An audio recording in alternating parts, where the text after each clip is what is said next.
Hi everyone, good morning. So I went to bed yesterday again at around 2 in the morning after applying for jobs. And yesterday I finished off my day with saying the rosary and then watching the mass, just to get myself to calm down and to focus on getting a good night's sleep. This morning I was up early.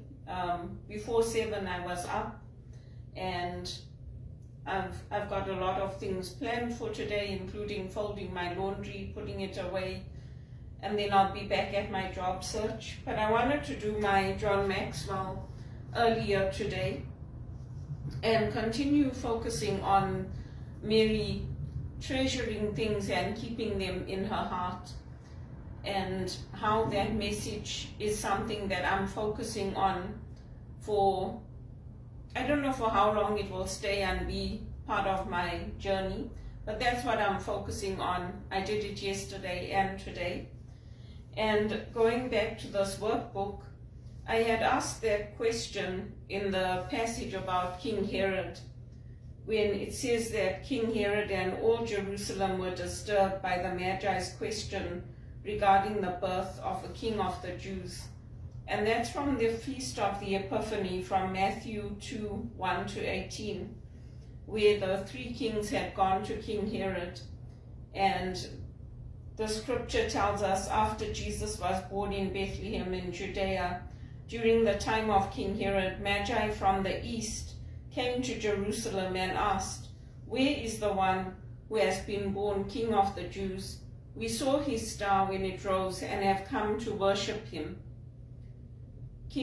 When King Herod heard this, he was disturbed, and all of Jerusalem with him. So the question in the study guide is, why was Herod so disturbed? Why were the people of Jerusalem? And I know John Maxwell will probably have his own answers and his own viewpoint of what that was. For me, I think when I reflected on that, and when I reflected on my own life, there's a few things that came to mind. First of all, Herod was getting this message from foreigners. He was getting it from Magi coming from the east. He had his own advisors, his own people, his own astrologers, people who read the stars in the sky, who knew how things would line up. And this tradition of reading the stars, astrology, is not only from the Jewish tradition, it's in the Hindu tradition as well. You'll find that with the naming of children, with looking at how events are unfolding in life, they do read the stars. And even in the Vatican, they have a Vatican observatory where they look at the stars and the alignment, and they see how they could have been aligned at the time of Jesus' birth, just like they did when that Star of Bethlehem appeared. So for him, it would have been disturbing. It would be like, who are these people? Who are these wise men coming from the east and asking me about this new ruler who is supposed to have been born here in my territory, in my province? So the whole of Jerusalem did not trust them, even though in their land and in their countries they were Magi. We call them kings, but they were wise people, wise men, and they were respectable from their country. And I think for me as a woman, when I reflect on that, it's similar to my journey in Canada. So when I came here confident, I came here assured that I have a belief in myself that I will be successful, that I will be confident, and that I will earn a good salary, I'll hold good jobs, and this is going to be my home. And if I did all the right things, I applied legally, when I got here, everything would be fine. But for some reason, from the moment I landed, they were tracking me. Maybe they track certain people, I don't know. Maybe they say, okay, this is going to be a case study of this person in Canada, because she's coming through a third country. I really don't know how they set it up and why they set it up. It's very confusing to me. But from the moment I landed, that's how it's been. Even when my first visit to go to America with my sister and my brother-in-law, they scanned my retina and they made a call saying she's here. So I came in with a clean record. I came in highly recommended. I came in with the approval of the immigration officers at the Canadian Embassy in the UK. And I mean, for me, my brother-in-law and my sister, we were just like, we don't know what's going on. So, we just do what we need to do and we move forward with our lives. But I think there is something to that when we are coming into a country where we have to establish ourselves, prove ourselves, and we may have been respected at home in Zimbabwe. People may have known our families, our grandparents, our fathers and mothers, and we come in with that same confidence here, but here nobody knows us. And so it's a process of them being disturbed, asking, who do you think you are? And you just came to this country. And why are you having this kind of attitude, like you're so confident? So it takes time to go through that process. It doesn't mean that we lose our value or we lose our essence of being valued in the eyes of God as women and men. But it does mean that they are going to be disturbed because they have the power. Their families are born here, even though they're all immigrants. Everybody in this country is a migrant because they have come from generations of people who left their countries, whether it was Ireland or England or wherever, and they came here. So they are not any better than us, and they're not any worse than us. But you do encounter that. And so when you go back to treasuring those things and keeping them in your heart, we have to remember what works for us and how we want to be in the country and how we want to build ourselves up. And we can treasure those things, we can keep them in our hearts, because even those things are warning signs for us. There's been a revolt by the MPs on our Prime Minister. It's very scary. I mean, the types of things that are happening in Canada, for me, as somebody who came here from Zimbabwe, it's like what happens in Africa, where you don't have food. There we were fortunate, we didn't have to go to food banks because we had our community. So the community would get together, they would pool their money or pool their resources and then buy the food. Here, even with the little we have, we can't do that. So members of the family are using food banks and sharing with us. And it's very hard. It's very hard. We have unprecedented droughts in Southern Africa, and some of us are trying to help to alleviate that suffering. I mean, I'm sure you can get everything in the shops in Zimbabwe, but it's the ordinary people that are suffering, the people in the rural areas, the families like mine who grew their own chickens and for the eggs and grew their own food so that we could have something to eat. Those are the ones who are suffering. So I treasured those things, I kept them in my heart. Some of them were bad times, but out of those bad times, we found good, we found ways to survive. I don't have a big land plot here, but I grow my little veggies, I grow my herbs in the summertime, I use them in my cooking. So I treasure those things and I kept them in my heart. The same thing with my relationships. I treasured them, I kept them in my heart. When I was dating or going out or seeing people, nobody knew about it.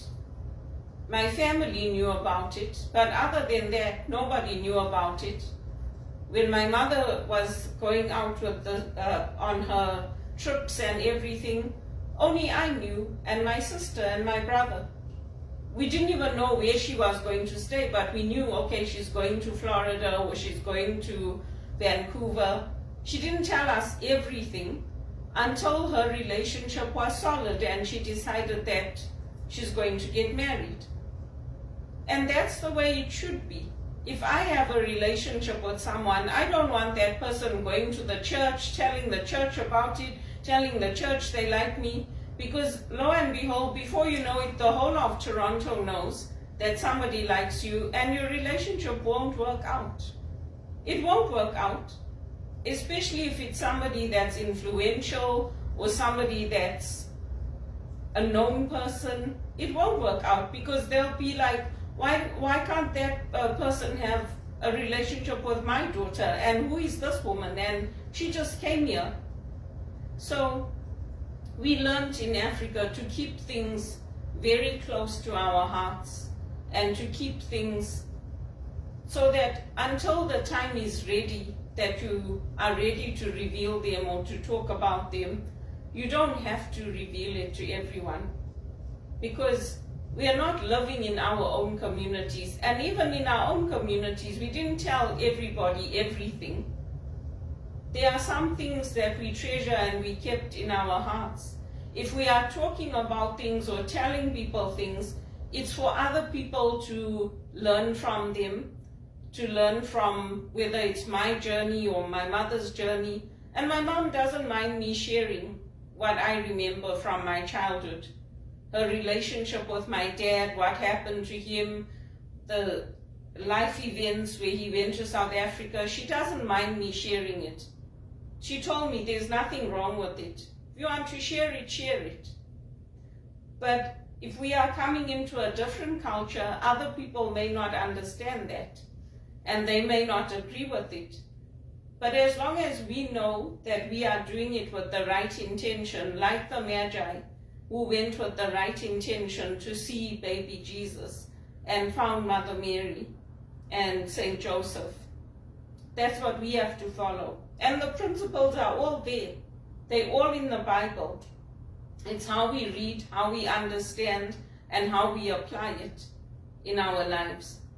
And for me, I'm not with the Liberals. I'm not a member of the Liberal Party. But for me, it is disappointing how there's been a revolt on the Prime Minister by the MPs, because there are huge problems in the country, and his own government has turned on him. Instead of supporting him and saying, okay, let's fix this together, and we'll handle it together, as soon as Chrystia Freeland stepped down, they all started revolting. Why? Because they all want that leadership position. Isn't that it? Isn't that what it is?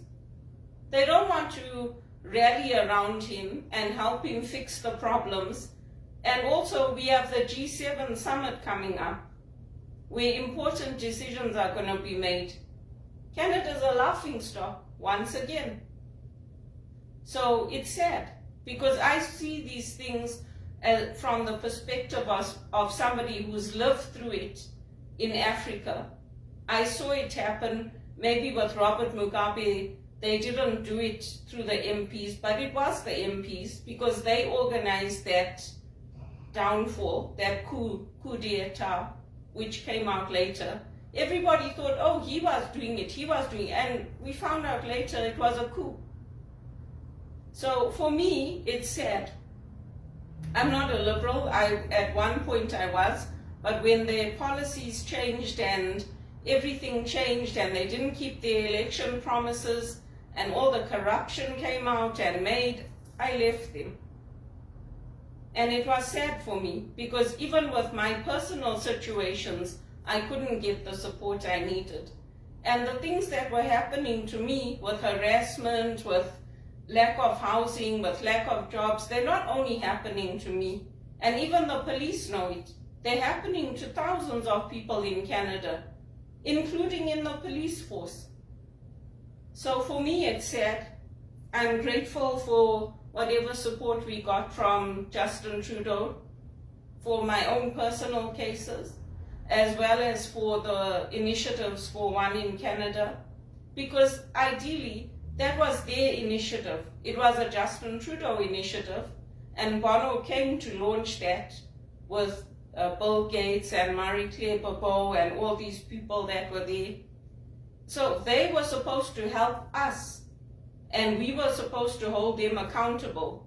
But we do much more than that. We push for the story of why we should be building Canada-Africa relations. So it's not easy. And if you say, well, why do you do that? Because the ones who get the support are the countries that are doing well. It will be like South Africa, Botswana. It won't be countries like mine, like Zimbabwe. So that's why I do it, because if one day the government turns around and says to me, right, your time is up, we're putting you on a plane and we're sending you back, I want people to know I cared and I did whatever I could from here to help. And it's important to remember that. So that was that point on Herod. And Herod also reflected. We may not like the role that God gave him to play on this earth, but he also reflected on how Jesus being born was going to impact him, how it was going to impact his leadership, his people, what would be coming for his country, or his, wherever he was, his situation.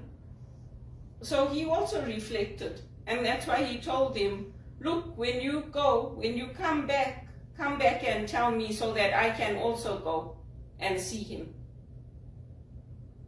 So there's a lot in scripture that's not revealed. There's a lot that we can see. The wise men made their decision and they decided to go back a different way. But there's a lot that's not told to us. There's a lot we can ask ourselves, well, why did they decide that? How did they decide that? Why did they do that?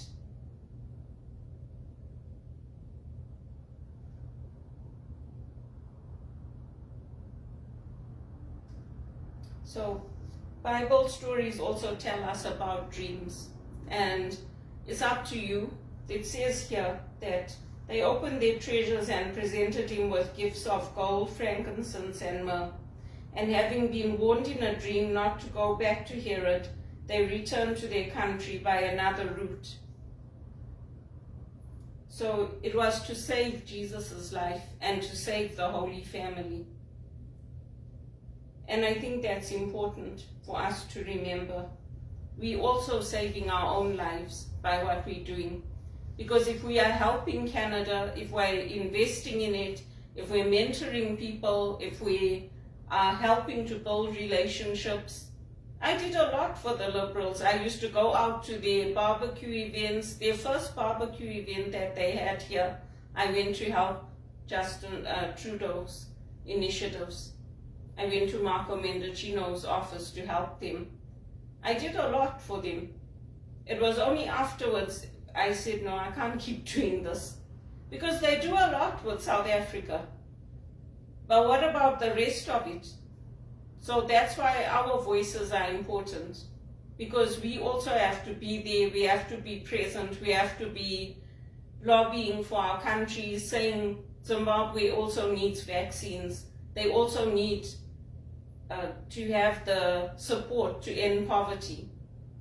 Because nobody did it for us, so we have to do it. Because of the love of our countries. And so that's what I wanted to present on today. And the question, what do you think Herod would have done if the Magi had returned to him, given him the information he requested? Well, we are told what he did to the other children under 2 years old. He had them all killed. So he would have had Jesus killed. Because he was concerned about his own power, he met with the Magi secretly, not in open, to discuss Jesus' birth and to find out what this was all about. And his motives to see where he was going to be born. So it all depends on how we read the scripture, and in our Catholic tradition, how we say reading the signs of the times, how we read They call it reading the room when you're in a meeting.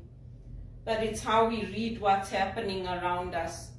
Because Canada's in a very bad shape right now. So it's going to be interesting to see how this develops, how it unfolds. And for me personally, to see whether I get a good job, where something good will come out of this for me. And all the good things I've done will actually result in something good for me, not just for the South Africans. Because the South Africans get a lot of support here, and the Nigerians, they get a lot of support. But for me, it's been a very hard journey, and it's been ongoing. Unemployment, lack of support, we don't have the budget, we can't help you. So I'm grateful for whatever support I had, for the initiatives that I did in the church with the One campaign. I'm grateful to Justin Trudeau and to Marco Mendocino, and also to Bono for paying for all of our flights, including mine. And I had asked for that because I didn't have the money to pay for that flight. So it was nice of them.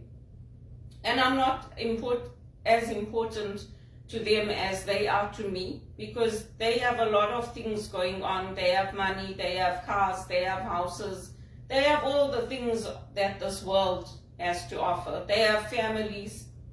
But for me, I have my faith, and I have my own journey to complete in this life, and that's what I focus on. It is sad for me, and I know that it's sad. A lot of people are trying to help me to get into a good paid job. People are putting referrals out for me. They're trying to help me. But I hope and pray that that break comes, because sometimes you plant good seeds, but because of your circumstances, things don't work out. Just like my losing my job at Teleperformance because they couldn't fix my ID. And it wasn't only me. It didn't only happen to me. It happened to some other people on my team when we joined that campaign, the new campaign they found for me. Because on the other one, all our jobs were taken away to South Africa.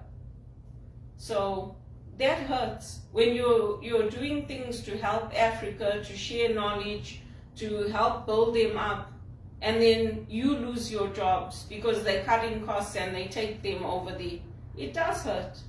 But you know what? Who knows? Maybe God will take me back there. I don't know what the future holds for me. But I do treasure things. I ponder them in my heart. I keep them in my heart. And the same as my mother, my sister, my brother, if and when I get into a relationship, I will not tell anybody about it, including them, until I'm ready to commit to that person, because they have led by example and they've shown me. I didn't even know when my mother was staying with the Daryl, who she's married to now, I didn't even know how long she was staying there, when she moved in with them. I didn't know anything. I didn't know who they saw on their journeys when they traveled. They didn't tell me anything. So now it's my turn. And I too should be given that privacy, that freedom to live my life. And if I meet somebody, I should be able to go out with them, go on trips, do the things that we want to do with that freedom. That same freedom that I gave all of them, and that same trust should be returned to me. Because I did treasure those things and I kept them in my heart and I learned from them. And I'm still learning from them. The people that build successful lives, successful relationships, I'm learning from them. Because this, yes, I've done well with what I can, but being financially unemployed, being in poor paid jobs, minimum wages, this is not success. Especially when I'm mentoring others, when I'm leading others, I'm guiding others. For me not to have my own money, it's not success. We're still pooling our resources, we're still helping each other because things are so hard in our family. And what goes around comes around, because I helped when they needed. But this is an ongoing situation. Quarter of a century is too long. I'm fortunate I had the counseling through the church. I had people that I could talk to. I have good friends. All those things are blessings. But let's see. I don't know how this is going to play out. For the MPs to revolt against the Prime Minister, one after the other, we're a laughing stock on the international scene. And we have our G7 coming up.